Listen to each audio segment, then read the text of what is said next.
अगली खबर सियासत से जुड़ी हुई। बीजेपी के प्रदेश अध्यक्ष वीडी शर्मा ने बयान दिया है, चुनाव लोकतंत्र के सशक्तिकरण का आधार है।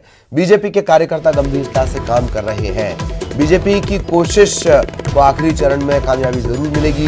वोटर लिस्ट में गड़बड़ी होने के चलते मतदान कम हुआ और आखिरी फेज में भाजपा के सभी कार्यकर्ता घर घर संपर्क में जुटे हुए हैं। बीजेपी ने गड़बड़ी को लेकर पहले ही आशंका जता दी थी। राज्य निर्वाचन आयोग ने गंभीरता से काम नहीं किया।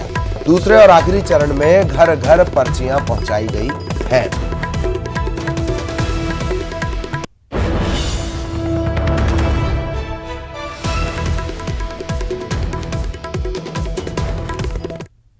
मतदान प्रतिशत पहले चरण में थोड़ा कम हुआ, दूसरे चरण में मतदान प्रतिशत को बढ़ाने के लिए किस तरह की तैयारियां और जिम्मेदारियां सौंपी गई हैं? देखिए, मध्य प्रदेश के अंदर दूसरे अंतिम चरण का जो मतदान है 13 तारीख को कल होने वाला है। भारतीय जनता पार्टी के संगठन पहले भी सक्रिय था। हमने मुद्दों को उठाया था, हमारा डेलीगेशन भी मिला था कि पर्ची नहीं बटी है और बरसात का सीजन है। मैं ये नहीं कहता कि इसमें एकदम कोई सारी चीज़ें, इलेक्शन कमीशन ने भी माननीय सर्वोच्च न्यायालय के निर्देश के कारण से चीज़ें हुई। अब एक साथ ग्रामीण निकाय भी आ गए, नगर निकाय भी आ गए, तो ये थोड़ा कहीं ना कहीं कठिन दौर था। लेकिन मतदान प्रतिशत कम हुआ पर्ची नहीं बटने के कारण। मतदाता सूची में कई प्रकार के कमियां पाई गई। मेरा मत कहीं है, मेरी पत्नी का मत कहीं है, फलाने का मत कहीं है, ये बहुत हुआ। तो ये हमने कंप्लेंट्स की थी हमारे कार्यकर्ताओं ने। मंत्री, सांसद, कार्यकर्ता सब इस भूमिका में हैं कि हर बूथ पर सक्रिय रह करके, अपने क्षेत्र में सक्रिय रह करके उस काम में जुटें और सभी लोग इसमें अथक मेहनत के साथ अपने काम में लगे। बरसात हो रही है तो हमने तो अपने कार्यकर्ताओं का छाते लेकर के रहो। मतदाता, कोई बुजुर्ग मतदाता आते हैं, लोगों को बुजुर्ग मतदाता जा नहीं सकते तो वो पोलिंग बूथ तक पहुंच जाएं। ये भी भारतीय जनता पार्टी के कार्यकर्ता गंभीरता के साथ कर रहे हैं। तो दूसरे और आखिरी चरण के चुनाव में मतदाताओं को पर्ची पहुंचाने की जो जिम्मेदारी है वो कार्यकर्ताओं को दी गई है और कार्यकर्ताओं ने पूरी तरह से इस बात को लेकर जो संकल्प है वो भी लिया है। और भाजपा प्रदेश अध्यक्ष वीडी शर्मा का कहना है कि उनको पूरी तरह से उम्मीद है कि ये जो संकल्प अभियान है सफल होगा और भारतीय जनता पार्टी को इस दूसरे और आखिरी चरण में मतदान प्रतिशत बढ़ाने में सफलता जरूर मिलेगी। कैमरामैन संजय नामदेव के साथ रंजना दुबे, न्यूज़ 18 भोपाल। और सहयोगी रंजना इस वक्त हमारे साथ जुड़ी हुई है। एक बार फिर रंजना के पास आपको लिए चलेंगे।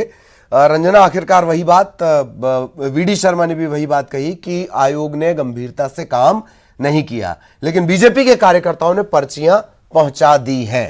रंजना,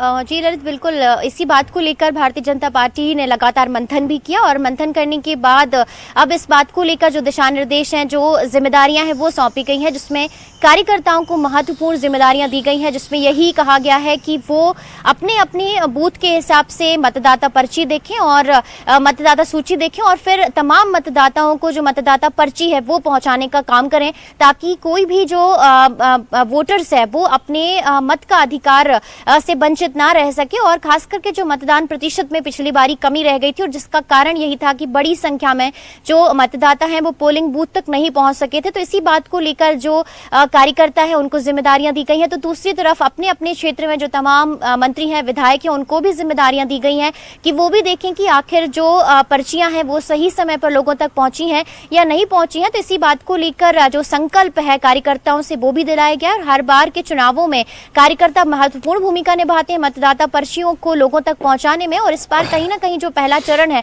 उसमें हल्की सी चूक जरूर देखने को मिली थी ललित। और यही वजह है कि इस बार भारतीय जनता पार्टी ने बैठकें भी की और बैठकों के बाद लगातार कार्यकर्ताओं को जिम्मेदारियां दी हैं, जिसमें यह भी कहा गया है कि अगर बारिश होती है, क्योंकि लगातार जिस तरीके से बारिश का दौर जारी है, तो उसके चलते भी अगर कई लोग घरों से नहीं निकल पा रहे हैं तो उनको पोलिंग बूथ तक पहुंचाने की तमाम व्यवस्थाएं वो करें, चाहे छतरियों के इंतजाम हो, चाहे बुजुर्गों को घरों से लेकर पोलिंग बूथ तक पहुंचाने को लेकर जो जिम्मेदारियां हैं वो कार्यकर्ताओं को दी गई। अब देखना यही होगा कि ये जो संकल्प अभियान है कितना और किस हद तक दूसरे चरण में सफल होता हुआ दिखाई देगा। बिल्कुल बिल्कुल, बहुत बहुत शुक्रिया रंजना आपका इस तमाम जानकारी के लिए। सहयोगी रंजना।